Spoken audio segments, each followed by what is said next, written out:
Today I want to say a few words about construction of whiteness in Finland. And I will do this thinking about three different kinds of othering that have helped constitute Finland as a white nation. It's about a border with Asia. It's about natives in the north, and it's about migrants from the south. And most recently, for people like myself who grew up in second half of the past century in Finland, considered fairly homogeneously white, the experience of migration in some parts of Finland from the 1980s onwards seems like a very novel thing. And I've sometimes played with the concept of Latin Americanization of Europe, which comes from my experience as researcher of places like Peru, when I was in Peru in the 1990s, and I was thinking when coming back to Finland, like, I've been to Peru and I've seen the future, because in Finland things were happening, and one of them was migration that seemed novel to us, Somalis, Russians, people coming in, encounters of cultures, hybridization of culture, violence, creativity, all kinds of things that have to do with people meeting each other from different ethnic backgrounds. And in Latin America, this was a known thing for 500 years. So I was trying to argue that we need to learn from the others and from the global south and from Latin America, because they're more experienced in this and some other phenomena like precarization of labor or increasing power of credit rating agencies for economic policies of countries like Finland. But there are also things we should learn about our own history when thinking about migration and experiences with non-whiteness in Finland. Because actually the idea of Finland as a white nation is something that was hotly debated around the time when Finland became independent, a little bit over 100 years ago. And this has to do with the fact that in the 19th century, when there were novel theories both about language and about race, and they often went together, and Finns and Finland in some racial classifications became seen as sort of non-white European or non-fully white European kind of place, also related to the fact that the language Finnish is a non-Indo-European language. And many Finnish scholars and intellectuals of the time started debating this idea that Finland would somehow be a little bit Asian, a little bit less European, a little bit less white. There was some talk about Mongol trauma, like we are not Mongols. And this was an idea. How big the idea was in reality, it was an idea debated by Finnish intellectuals. And there was this idea in Finland that in maps of schools in places like Italy and Germany and the United States, when they paint countries with different colors, Africa would be painted black, Germany would be painted white, China would be painted yellow, Finland would be painted yellow. So Finns started thinking, don't paint us yellow. We want to be white. We are white. We are white like you, Germans. Don't paint us yellow. And how to convince European people and the world that we are truly white? Well, one method is to find ways of othering nearby people and pointing to their non-whiteness and non-European whiteness. And this is what happened in Finland in the early years of the 20th century. Perhaps the more well-known story is about Russia. Russia, of course, has been the most important other for Finland since a long time. And for most parts of the 19th century, Finland was part of Russian Empire, an autonomous part, but still a part. To what extent that there was colony-likeness in the way Finland was positioned within Russia, it can be debated.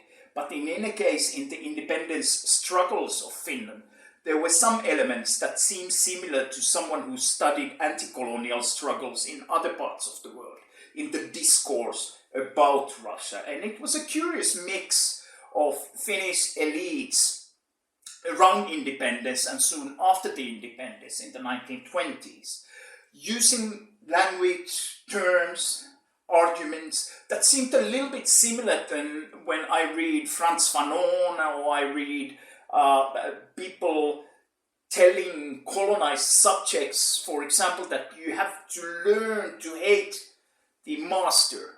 That in Finland, amongst some circles of Finnish elites, for example, Uuno Kailas, there was this idea that we have to learn to hate Russians. And part of the trick of how this was done was through a mechanism that can be called orientalizing of Russia. And this is what I mean when I talk about Asia, border with Asia in the East.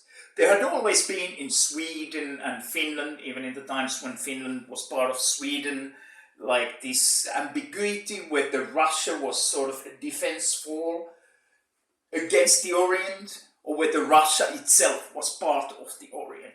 And in the 1920s, this idea that Russia was part of the Orient became perhaps more important. And here let me read just a piece from, as an example, from Finnish literary production of 1920s and 30s, and opening lines of a famous poem by Uuno Kailas in 1931, translated here by Erhard Lang, that expresses the idea that the boundary between Russia and Finland marks a division between the East and West. So it starts like this. The frontier opens like a lane across the ice, but it's broken up. In front is Asia, the East. Behind, what is the West and Europe. I'm watching it, border guard. Behind is a beautiful father country with its towns and villages. So in this poem, the father country, Finland, is clearly located in the West. And the way Russia was orientalized by emphasizing its Asianness offers some similarities I found with the way Edward Said has described techniques of Orientalism when the British and others and the French orientalized the Orient.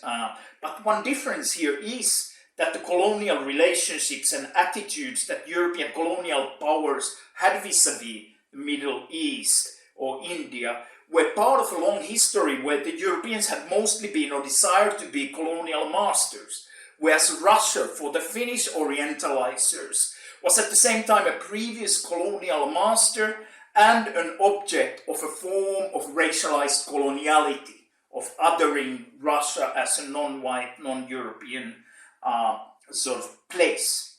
So the Orientalism analyzed by Edward Said can be considered something that the powerful produced and used in order to control the powerless. The relative distribution of various aspects of power, including the military one, between Finland and Russia is historically and still today a significantly different constellation. So to the extent one wants to emphasize anti-colonial aspects of Finnish independence struggles, the Orientalist othering of Russia could perhaps be considered a form of anti-colonial Orientalization, distinguished from anti-colonial Orientalism, a concept sometimes used in European history to describe the way analogies between Celtic and Indian civilizations were made in Ireland during struggles against English colonialism. In the latter case, the anti-colonial Irish in some sense orientalized themselves, whereas the Finnish case, the Oriental attributes were used to describe the other. And part of the othering of Russia as an Oriental thing was